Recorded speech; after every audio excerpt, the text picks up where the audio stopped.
First of all, heartiest congratulations to you for the screening of your film Rashtraputra at Cannes. Please give us some insights about the Rashtraputra's journey at Cannes. I am very much excited, and I would like to thank my producer Kamini Dubey and entire Bombay Talkies team who helped me from day one. It all happened just because of them. The achievements, what you got at an international market is a huge thing for any filmmaker. What made you to screen your film at international arena? My only reason to showcase my movie at Cannes was to spread the thought, philosophy and sacrifices of India's greatest revolutionary, Chandrasekhar Azad. क्या great thought है sir. जैसा कि हम सब जानते हैं, आपकी film को पूरे देश में सम्मान मिला है और हम सब जानना चाहते हैं कि भारत से फ्रांस तक का ये सफर, ये खूबसूरत सफर यूं कहें, कैसा रहा? चंद्रशेखर आजाद के व्यक्तित्व को विश्व के कोने कोने पहुंचाने के लिए हम लोगों ने फिल्म बनाई और भारत में आज़ादी में योगदान देने वाले क्रांतिकारियों को वो सम्मान नहीं मिला, वो स्थान नहीं मिला, इसके हकदार थे। तो ये मन के हर कोने में, जैसे मैं मिलिट्री स्कूल का स्टूडेंट हूँ, नासिक का पौसा मिलिट्री स्कूल का, तो मेरे मन में था कि जब भी कोई काम भविष्य में करेंगे हम लोग, जो आज़ादी से के आसपास के वातावरण लेके चलेंगे हम लोग, तो इस चीज़ों को जो भी जहाँ भी दूर तक जा सके जाएंगे। तो विश्व पटल पे यानी वर्ल्ड सिनेमा ने पहली बार आज़ाद के रूप में क्रांतिकारी विचारधारा देखी और सम्मान मिला। इसमें कोई नहीं, इसलिए मेहनत स्ट्रगल कोई औचित्य नहीं था। लक्ष्य की था कि चंद्रशेखर आज़ाद के व्यक्तित्व को दुनिया के सामने रखे, वो हमने करके दिखा दिया।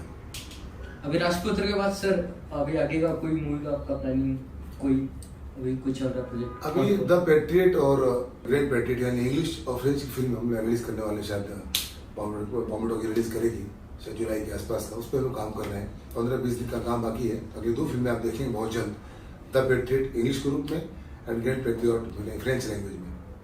सर एक और बात आपसे पूछना चाहती हूँ कि आजकल के दौर में जिस तरीके की फिल्में बन रही है, तो आप as a writer, director and actor, बहुत सारे क्रांतिकारी जिनके बारे में शायद ही कोई चर्चा करता है आज के टाइम पे, पर आपने चंद्रशेखर आजाद जी के ऊपर फिल्म बनाने का ख्याल जो आपको आया है, उसके बारे में थोड़ा सा बताइए, कैसे आया, किस तरीके से आपने ये इसको इम्प्लीमेंट किया?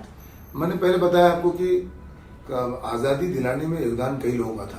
सिर्फ कुछ लोगों तक आज़ादी की कहानी को समेट देना, लपेट देना, ये उन सारे लोगों से अन्याय है जिन्होंने देश को आज़ाद दिलाने की जाने दी। वो चाहे भगत सिंह हो, सुखदेव हो, राजगुरु हो, चाहे खुदीराम बोस हो, मंगल पांडे हो, चाहे उधम सिंह हो, मतलब कई क्रांतिकारी ने अपनी जानें देकर वंदे मातरम के उद्घोष से भारत को आज़ादी दिलाने के लिए अपनी जानें देकर दिलाई उन्होंने। तो कहीं न कहीं उस व्यक्तित्व को, उस विचारधारा को, जैसे कहते हैं कि उस गरम दल नरम दल की विचारधारा थी, तो सारा नरम दल को ही योगदान दे देना, ये उन सारे लोग से अन्याय था।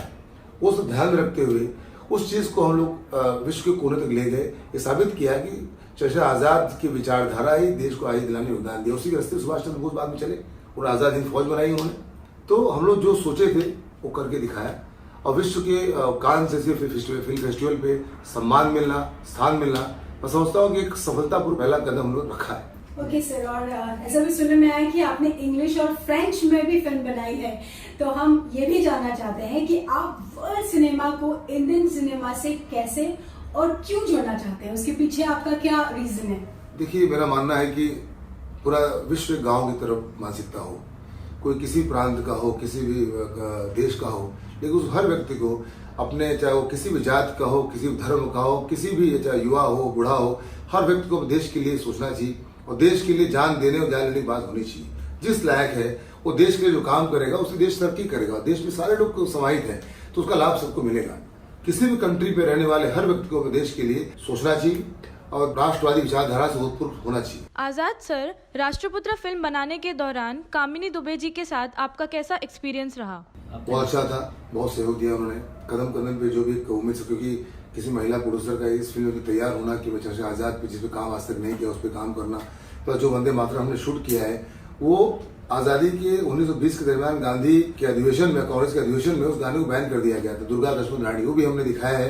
तो एक महिला होने के बाद भी जिस तरह कदम से कदम मिला के उन्होंने हमारा साथ दिया और पूरी बॉम्बे टॉकीज टीम ने जो योगदान दिया, उसकी वजह से इतनी शानदार बेहतरीन पिक्चर राष्ट्रपुत्र बन सकी। हम सब इंतजार कर रहे हैं कि आपकी दूसरी फिल्म किस विषय पर आधारित होगी। तो आजाद जी, कांस में सफलता मिलने के बाद आपका अगला कदम क्या होगा? अब जिस तरह मुलाकातें वहाँ के लोगों से हुई है, कई लोगों से बातें चल रही हैं, मुझे लगता है कि जो फिल्में बनाई है लोगों ने द पैट्रियट और फ्रेंच भाषा में और इंग्लिश भाषा में, इसको रिलीज करने के बाद हम लोग इंटरनेशनल मूवी पे काम करेंगे। एक उसका मतलब बात चल रही है, देखते हैं, उम्मीद करता हूँ कि बहुत जल्द उसकी अनाउंसमेंट करेंगे हम लोग, आप लोग बताएंगे हम लोग। तो क्या मैं ये मानूं कि जो आपकी आने वाली जो मूवीज हैं, जैसे कि अभी ये फिल्म है, इसमें आपने चंद्रशेखर आजाद के बारे में बताया, उनके व्यक्तित्व को जितनी गहराई से समझा, ना कि सिर्फ समझा, बिल्कुल दर्शाया भी उसी तरीके से, जो कि हम सब लोग जानते हैं। तो क्या आने वाली आपकी फिल्मों में भी इसी तरीके से कुछ ना कुछ इंस्पायर्ड होगी किसी से? या देखिए, राष्ट्रवाद हमारा मूल है। मैथिली को जो राष्ट्रकवि है भारत के, उनकी कविता का बेस बना के हम सारा काम करें। जो सूत्र है जो जिसमें उन्होंने कहा है, जिनको न निज गौरव तथा निज देश का अभिमान है, वह नर नहीं है पश निरा और मृतक समान है। जब मैं फिल्म बनाऊंगा, चाहे इंग्लिश फिल्म बनाऊं, चाहे फ्रेंच बनाऊं, हिंदी की तो बात ही नहीं, उस हर भाषा में विचार हमेशा रहेंगे राष्ट्रवाद से ऊपर कुछ नहीं। राष्ट्र प्रथमम व्यक्ति द्वितीयम। राष्ट्र बड़ा कोई नहीं होता, चाहे कितना भी महान व्यक्ति हो। ये देश यही है, राष्ट्र यही है। तो उसी थॉट के राष्ट्र का निर्माण किया हम लोगों ने, वो सम्मान मिला। अब अगली फिल्म जो भी बनाएंगे उसमें राष्ट्रवाद आपको दिखाई देगा, चाहे किसी भाषा में फिल्म बनाए, किसी देश में बनाए। वो विचारधारा सनातनता की समझो, चाहे हिंदू परंपरा का समझो, वो हर जगह दिखाई देगा आपको। सर, यूथ को आप क्या मैसेज देना चाहेंगे एज इन फिल्म जिस टाइप की जो चल रही है अभी, किस टाइप का क्या करना चाहिए? मैं चाहता हूँ कि फिल्में देखें, लेकिन उसमें वो कंटेंट जो परिवारवाद को जोड़े। आज की तारीख में चाहे भारत में भी परिवार अलग हो रहे हैं, लोग जैसे बड़े हुए नहीं, कमाना शुरू करते नहीं, तो सोचते हैं नया फ्लैट ले लो, बाल बच्चों के साथ जिंदगी गुजारो। ये बहुत गलत परंपरा पिछले कुछ सालों में भारत में शुरू होगी, जो पहले बाहर था, पाश्चात्य में था, वो ठीक नहीं। मेरा मानना है कि संयुक्त परिवार की तरह विश्व में संयुक्त होना चाहिए।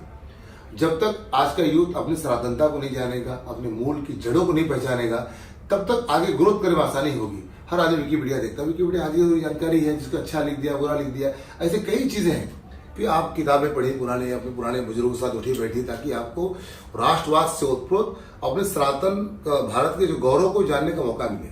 वो बेस बनाए, जो मर्जी वो करिए, देश प्रथम है, हे ध्यान रखिए। भारतात आपल्या एवढे विचारधारा आहे, तुमच्यामध्ये कसला विचारधारा असायला पाहिजे? मला वाटतं की या देशात जातवाद विचारधारा चालू आहे आणि प्रांतवाद विचारधारा आहे, पण राष्ट्रवाद विचार सर्वांना जोडतं। तर आपल्या सर्वांना एकच विचारधारा घेऊन चाललं पाहिजे, ते आहे राष्ट्रवाद। आणि संपूर्ण देशाबद्दल विचार करतील की आता मध्ये मुंबईत बसलो मी, आता मी अरुणाचल प्रदेशमध्ये बसलेल्या लोकांना आपलं समजणार, किंवा जे जम्मू काश्मीर लोक आहेत त्याला विचारणार ते आपले आहेत। जोपर्यंत ती विचारधारा लोकांत येणार नाही, लोक विचार नाही करते, तोपर्यंत देश एकत्र कसा राहू शकतो? तर माझ्या डोक्यात ते पण आहे की सर्वांना तेच विचार करायला की आपण संपूर्ण एक आहेत। हे सर्वमान्य पद्धतीने लोकांना जोपर्यंत एक विचारधारा नाही होणार, तो तरक्की कोणता देश नाही करणार। फिल्म असो किंवा व्यापार असो किंवा ते शिक्षण संस्थान असो, सर्वांना विचारधारा एकत्र व्हायला पाहिजे, ते आहे राष्ट्रवादची विचारधारा। भारतात तुमचा पिक्चर एवढा मस्त प्रतिसाद भेटला जी. तुम्हाला, आणि तुमचा कान्स मध्ये पिक्चर गेला, तर तुम्हाला कसं वाटतंय? छान वाटतं, त्यामध्ये शंका नाही की आपलं पिक्चर कान्समध्ये गेलं। आणि पहिली रिव्होल्युशनरी पिक्चर आहे, क्रांतिकारी, कोणी क्रांतिकारी ट्रॅफिक रोडवरती काम झालं होतं पूर्वी, त्यात सुभाषचंद्र बोस लोकांनी काम केलं होतं, अजून काही भगतसिंग, पण कोणती पिक्चर कान्समध्ये गेली नाही, त्या तिथे घेऊन जायला पाहिजे होतं। ते आपल्या प्रोड्युसर बाकी बॉम्बे टीमने जे प्रयत्न केले, त्यामुळे तो आपली पिक्चर तिथे गेली। ही छान गोष्ट आहे। आणि मला वाटतं की आपले जितके बी मेकर्स आहेत, फिल्म मेकर्स, कोणत्या भाषामध्ये, आपलं मराठी असो, हिंदी असो, पंजाबी असो, तमिळ, त्या सर्वांना कमीत कमी वर्षात एक पिक्चर क्रांतिकारी लोकांवरती पिक्चर करायला हवं, जे ज्या लोकांनी आपली जान दिली या देशाकरता, आणि आपण आझाद आहोत त्याच्यामुळे, त्याच्यावर पिक्चर करायला हवं। त्यांनी जे लोक करतात सेक्सवरती, प्रेमावरती पिक्चर, ते आवश्यक नाही आपल्याला। आपल्या सर्व एकत्र करणारी पिक्चर पाहिजे, हे लोकांना डोक्यात ठेवायला पाहिजे। सर, एक और क्वेश्चन था आपसे कि अब जैसे कि ये फिल्म में कामिनी दुबे जी जो है प्रोड्यूसर, आजाद जी की जोड़ी ने बहुत धमाल किया है, कांस तक पहुंच गए हैं और इतना सम्मान प्राप्त किया है, तो अब क्या ये जोड़ी नई फिल्में और लेकर आने वाली, और बॉम्बे टॉकीज इंटरनेशनली का परचम लहराने वाला है? देखिए, अभी अगली फिल्म तो हम साथ में कर ही रहे हैं, हम लोग अगली फिल्म का तैयार कर रहे हैं, आगे पता नहीं प्रोड्यूसर और तालमेल कैसा रहेगा तो सामने वाला जानता है, लेकिन अगली फिल्म साथ में कर रहे हैं। ये टीम और पूरी टीम वही है जो राजपुत्र के दरमियान थी। उम्मीद करते हैं आगे भी साथ में काम करेंगे। सर, बहुत बहुत आपको शुभकामनाएं, और हम तो यही चाहेंगे कि आपकी बॉम्बे टॉकीज, आजाद और कामिनी दुबे जी की ये जोड़ी बिल्कुल लहराती रहे, और इसी तरीके से हम सबको एंटरटेन करते हैं। राष्ट्र का गौरव बढ़े, इससे बड़ी कोई बात नहीं। फिल्म मेरी या किसी की हो, देश के बाहर भी जाए और राष्ट्रवाद की बात भी करे, ये चाहता हूँ। थैंक यू, जय हिंद, धन्यवाद। Subscribe now and press the bell icon to never miss any update from Bombay Talkies Music.